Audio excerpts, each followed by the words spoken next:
शांति। आपका प्रश्न है, मेरी सारी कोशिशों के बावजूद मेरी सास ने 14 साल से झगड़ा बंद नहीं किया, जिसके चलते हम बच्चों के साथ ऊपर अलग रहने लगे हैं। मैं बहुत सालों से शिवानी दीदी को सुनती थी, लेकिन भगवान ऊपर आने के बाद मिले। मैं दिन में अकेली रहती हूँ, ज्ञान की वीडियो सुनती, मंथन करती, अपने और बाबा से बातें करती हूँ। योग तो अमृत वेले 3 बजे से ही करती हूँ। सासू मुझे सेंटर भी नहीं जाने देती। मैं 3 महीने से ऊपर ही हूँ। अब क्वेश्चन यह है कि मुझे अकेले ही रहना ठीक है या फिर आसपास पड़ोस में जाना चाहिए मिलजुल बढ़ाने के लिए। उत्तर है, देखो, पहले तो आपने जो टाइटल दे दिया ना आपकी सास को कि पूरी कोशिश करने बावजूद भी झगड़े बंद नहीं हुआ, उसका कारण वो नहीं है, आप हो। आपने जितना वो झगड़े के बारे में मन में रखा या झगड़े को बढ़ाया, आपने ही उनके साथ के हिसाब किताब जो नेगेटिव थे वो खींचा। संकल्प स्विच है। अच्छा ग्रहों को खींचना या बुरे ग्रहों को खींचना वो हमारे हाथ में है।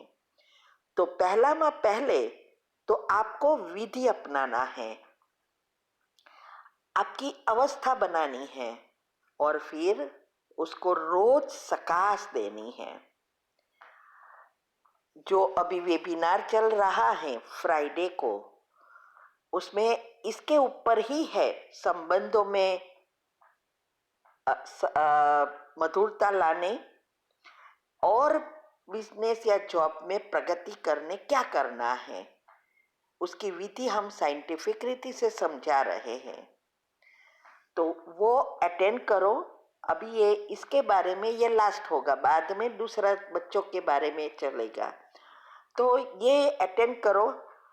आगे भी हमने रखा है झगड़ों का कारण और उसका निवारण, ये पूरा साइंस है। तो वो बातों को आप वेबिनार के ग्रुप यूट्यूब पर प्लेलिस्ट में सब वेबिनार रखे हैं। अभी जो नई चैनल की लिंक आ रही है उसमें आपको सब इजीली सब कुछ मिल जाएगा। जो भी आपको योग का प्रयोग करना है उसके रिलेटेड वीडियो मिलेगी। ग्रुप में वो लिंक आ रही है, उसको भी सब्सक्राइब कर लो। तो पहले तो आपको आपके सास के साथ के हिसाब किताब अभी ही इसी जन्म में चुकता कर देना है, क्योंकि अंतमति सुगति आपको करनी है, आपके सास को नहीं करनी है। तो वो करने ही नहीं देगी। तो इसीलिए उसके साथ संबंध अच्छा करने के लिए विधि जो बताई है वो विधि फॉलो करो और अच्छा सकाश देकर उसको परिवर्तन करो, तब कहेंगे आपकी बहुत अच्छी अवस्था हुई है। दूसरा, अच्छी अवस्था बनाने की जो विधि बताई है वो फॉलो करो। इससे आपका योग भी अच्छा लगेगा, पॉजिटिविटी भी बढ़ेगी, तब आप सकाश दे सकेंगे। तो ये करना है। दूसरा, आपने जो पूछा कि पड़ोस में जाना चाहिए, और आपने ये भी कहा कि सेंटर पर नहीं जाने देती, उसका कारण क्या है? उसको लगता होगा कि आप इस कारण सब कुछ कर रहे हो।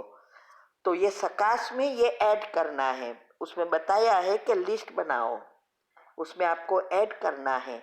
अब मेरी सास बहुत अच्छी है, अब मुझे सेंटर भी जाने देती है और बहुत प्रेम से, माँ से बढ़कर प्रेम देती है। ये सब आपको जो चाहिए वो लिस्ट बनाकर समा की कमेंट्री के बाद ये दोहराना है। आप देखना, आपकी सास आपको जाने भी देगी और माँ की तरह रखेगी। बहुतों का अनुभव भी आया है, आप सुनो वो। अनुभव भी रखे हैं कि कैसे कैसे उन लोगों को सफलता मिली। पति, सास, नड़न जो भी प्रॉब्लम थे सब समाप्त हो गए। तो वो करना है। अभी बात रही बाहर जाने की, तो देखो, अगर आपको पुरुषार्थ में अच्छा लगता है, आपका मन नेगेटिव आपकी सास के बारे में या पति के बारे में नहीं चलाता और आपका मन बुद्धि एकाग्र इस बातों में हो रही है, तो फिर बाहर जाने की कोई जरूरत नहीं।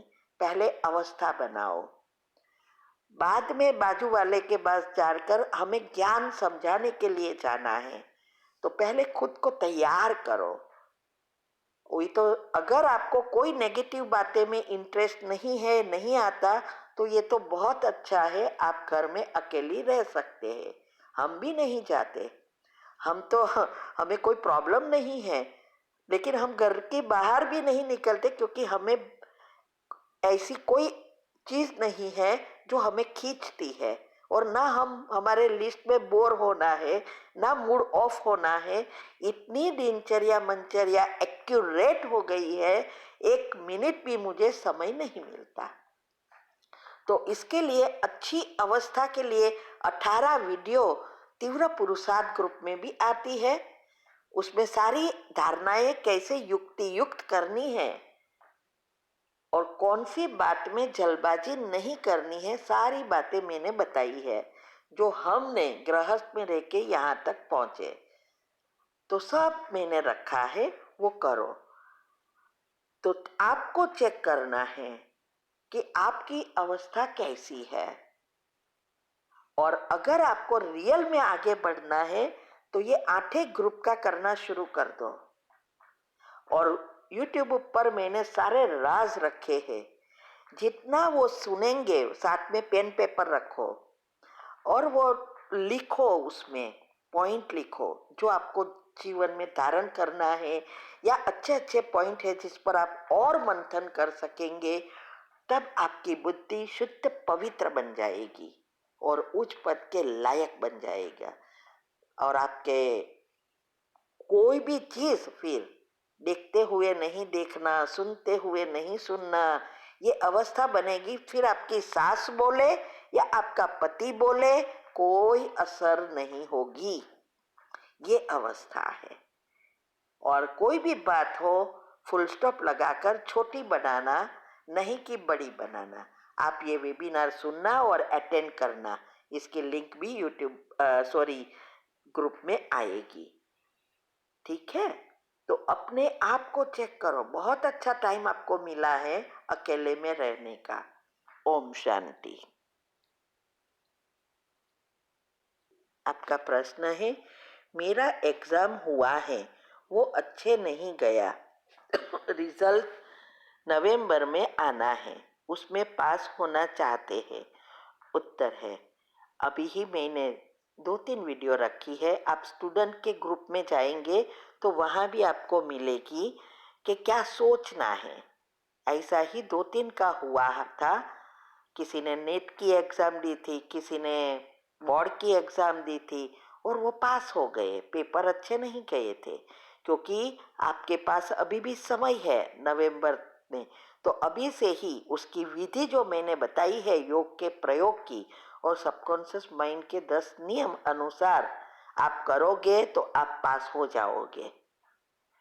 दूसरा आपका प्रश्न है, दूसरी आपकी एग्जाम है वो 13-14 को है और रिजल्ट 29 अक्टूबर का होगा। तो देखो, उसके लिए भी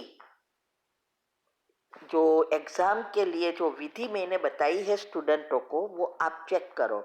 पढ़ते समय क्या सोचना है, सुबह में उठ के 21 बार क्या सोचना है, हर घंटे क्या सोचना है, रात को क्या सोते सोते सोचते सोचते सो जाना है। ये सब अभी भी समय है, विधि फॉलो करो। पेपर आए तो क्या करना है ये मैंने बताया है, तो वो फॉलो करेंगे तो वो भी एग्जाम में पास हो जाओगे। विधि से ही सिद्धि मिलती है। और दूसरा, आपकी पॉजिटिविटी और योग पर कितनी आपकी कैसी अवस्था है, उस अनुसार रिजल्ट मिलता है। लेकिन रिजल्ट जरूर मिलता है अगर आप विधि फॉलो करेंगे। ठीक है। ओम शांति।